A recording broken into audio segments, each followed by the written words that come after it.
नमस्कार. बघा हे कोण आलेत, ह्या ताई आहे ना बुलढाण्यावरून आलेत. कारण काय, माझं व्हिडिओच्या माध्यमातून त्यांना टेलरिंग काम शिकायचं होतं आणि ते शिकत पण होत्या. रोज लाईव्ह माध्यमातून पण त्या बघत होत्या की त्यांना वाटायचं की चला आपण काकांकडे जावं आणि त्यांच्याकडनं थोडंसं मार्गदर्शन घ्यावं जेणे की ब्लाऊजबद्दलचं. तर त्यांना मी काय मार्गदर्शन दिलंय आणि कशा पद्धतीने दिलंय ते त्यांच्या तोंडी स्वतः सांगतील. तर सांगा ताई. नमस्कार, मी बुलढाण्यावरून आली आहे. मी म्हणजे काकांचे ऑनलाईन व्हिडिओ वगैरे बघायची आणि डेली लाईव्हला काही मला डाऊट्स वगैरे असले ते क्लिअर करायची. आणि या भागात आल्यानंतर मी विचार केला होता की गेल्यानंतर काकांना भेटायचंच आणि आपले जे काही प्रॉब्लेम्स आहे ते पूर्ण म्हणजे एकदम सॉल्व्ह करून घ्यायचे.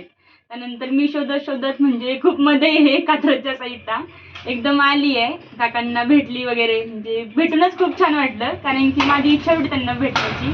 त्यानंतर त्यांनी विचारलं मला की तुमचे काय डाऊट्स आहे, तुम्ही म्हणजे शिकला नाही शिकला, ब्लाऊज शिवलं वगैरे. तर मी त्यांना दाखवलं एक ब्लाऊज मी शिवलेलं. त्यानंतर त्यांनी एक ब्लाऊज शिवत होते. मी पूर्ण वेळ बसली ते ब्लाऊज शिवेपर्यंत.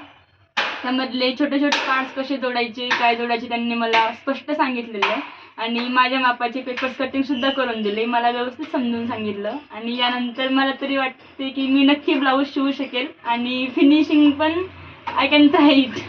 मी ते ट्राय करेन. नक्कीच धन्यवाद की तुम्ही वेळ काढून माझ्यापर्यंत पोहोचलात आणि हे माझं सांगायचं काम नक्कीच होतं आणि ते मी तुम्हाला सांगितलंय. काय हरकत नाही, प्रयत्न करा, नक्की होईल. नक्की करेन.